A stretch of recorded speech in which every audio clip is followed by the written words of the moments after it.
Buenas noches, sejam bem-vindos, bem-vindas à nossa leitura bíblica diária. Hoje nós já vamos iniciar uma nova carta aos Hebreus. Não sabemos exatamente quem escreveu essa carta, mas é uma carta muito profunda, que aplica muito bem todo o simbolismo do Antigo Testamento no Novo, e vai ser uma bênção ler Hebreus. E hoje nós vamos ler os 3 primeiros capítulos e vai ser uma bênção realmente. Diz assim a palavra de Deus na carta aos Hebreus, capítulo 1, versículo 1. Antigamente, Deus falou muitas vezes e de muitas maneiras aos pais pelos profetas, mas nesses últimos dias nos falou pelo Filho, a quem constituiu herdeiro de todas as coisas e pelo qual também fez o universo. Olha só. O Filho que é o esplendor da glória de Deus e a expressão exata do seu ser, sustentando todas as coisas pela sua palavra poderosa, depois de ter feito a purificação dos pecados, assentou-se à direita da majestade, nas alturas, tendo se tornado tão superior aos anjos, quanto herdou mais excelente nome do que eles. Pois a qual dos anjos Deus em algum momento disse: Você é meu filho e hoje eu te gerei? E outra vez, eu lhe serei pai e ele será filho, e ele me será filho? E novamente, ao introduzir o primogênito no mundo, diz: E todos os anjos de Deus o adorem. Ainda, quanto aos anjos diz: Aquele que a seus anjos faz ventos e a seus inimigos labareda de fogo. Mas a respeito do Filho diz: O teu trono, ó Senhor, é para todo sempre, cetro de justiça e o cetro do teu reino. Amaste a justiça e odiaste a iniquidade. Por isso Deus, o teu Deus, te ungiu com o óleo de alegria, como a nenhum de seus companheiros. Diz ainda: No princípio, Senhor, lançastes os fundamentos da terra, e os céus são obras de tuas mãos. Eles perecerão, mas tu permaneces. Todos eles envelhecerão, como veste. Eles perecerão, mas tu permaneces. Todos eles envelhecerão como veste, como a roupa, né? Como manto tu os enrolarás, e como roupas serão igualmente mudados. Tu, porém, és o mesmo, e os teus anjos, ou melhor, os teus anos jamais terão fim. Ora, a qual dos anjos Deus em algum momento disse: Sente-se à minha direita, até que eu ponha os meus inimigos por estrados dos meus pés? Não são todos eles espíritos ministradores, enviados para serviço a favor dos que hão de herdar a salvação? Capítulo 2. Por esta razão, importa que nos apeguemos com mais firmeza às verdades ouvidas, para que delas jamais nos desviemos.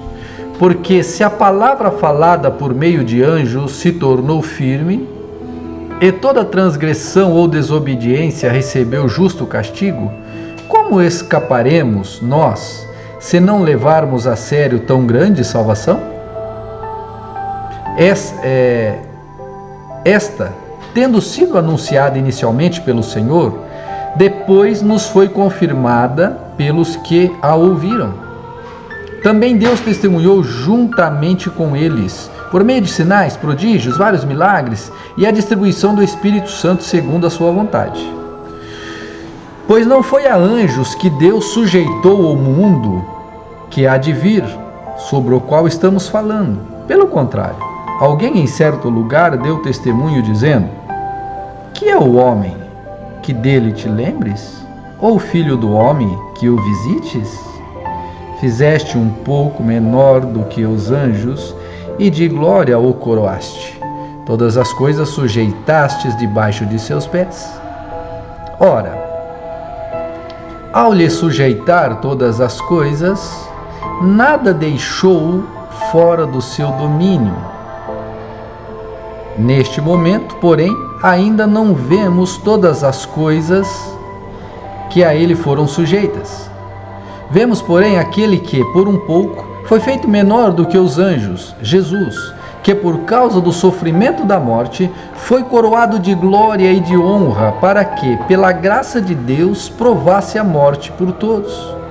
Porque convinha que Deus, por causa de quem e por meio de quem todas as coisas existissem, conduzindo muitos filhos à glória, aperfeiçoasse por meio de sofrimentos o autor da salvação deles.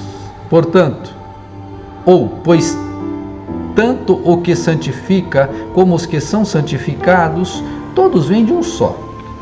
É por isso que Jesus não se envergonha de chamá-los de irmãos, dizendo: a meus irmãos declarei o teu nome, e no meio da congregação eu te louvarei. E outra vez eu porei nele a minha confiança. E ainda, eu estou aqui, e eu e os filhos que tu me deste.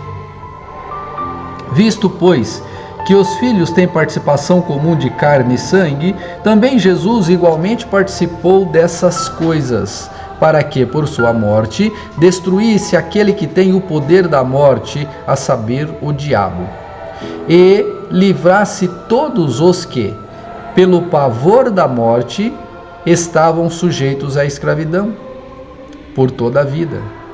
Pois ele, evidentemente, não socorre anjo, mas socorre a descendência de Abraão.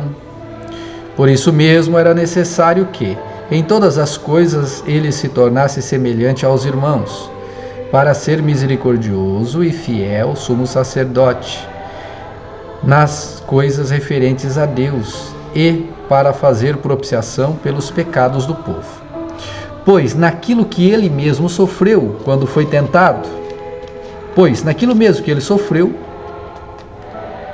tentado, é poderoso para socorrer os que são tentados. Capítulo 3. Por isso, santos irmãos, vocês que são participantes da vocação celestial, considerem atentamente o apóstolo e sumo sacerdote da nossa confissão, Jesus, o qual é fiel àquele que o constituiu, como também Moisés foi fiel em toda a casa de Deus. No entanto, assim como ele e como aquele que edifica uma casa tem maior honra do que a casa em si, também Jesus tem sido considerado digno de maior glória do que Moisés. Pois toda a casa é edificada por alguém, mas aquele que edificou todas as coisas é Deus. E Moisés foi fiel em toda a casa de Deus como servo, para testemunho das coisas que haviam de ser anunciadas. Cristo, porém, como fiel filho e fiel em sua casa, é o Cristo. Esta casa somos nós, e aguardamos firme e Esta casa somos nós, se guardarmos firmes a ousadia e a exultação da esperança. Por isso, como diz o Espírito Santo, hoje, se ouvirem a sua voz, não endureçam o coração como foi na rebelião, naquele dia da tentação no deserto, onde os pais de vocês me tentaram, pondo-me à prova, e viram as minhas obras durante 40 anos. Por isso me indignei contra essa geração e disse: o coração deles sempre se afasta de mim, e eles não conheceram os meus caminhos. Assim jurei na minha ira, não entrarão no meu descanso. Tenham cuidado, irmãos, para que nenhum de vocês tenha um coração mau e descrente, que se afaste do Deus vivo. Pelo contrário, animem uns aos outros todos os dias, durante o tempo que se chama hoje, a fim de que nenhum de vocês seja endurecido pelo engano do pecado, porque temos nos tornado participantes de Cristo, se de fato guardarmos firme até o fim a confiança que desde o princípio tivemos. Como se diz: hoje, se ouvirem a sua voz, não endureçam o coração, como foi na rebelião. E quem foram os que ouviram e mesmo assim se rebelaram? Não foram todos os que saíram do Egito por meio de Moisés? E contra quem Deus se indignou durante 40 anos? Não foi contra os que pecaram, cujos cadáveres caíram no deserto? E a quem jurou que não estariam no seu descanso, senão os que foram desobedientes? Assim, vemos que não puderam entrar por causa da incredulidade. Deus abençoe, gente. E nós nos vemos amanhã na nossa próxima leitura. Fiquem com Deus. Em nome de Jesus.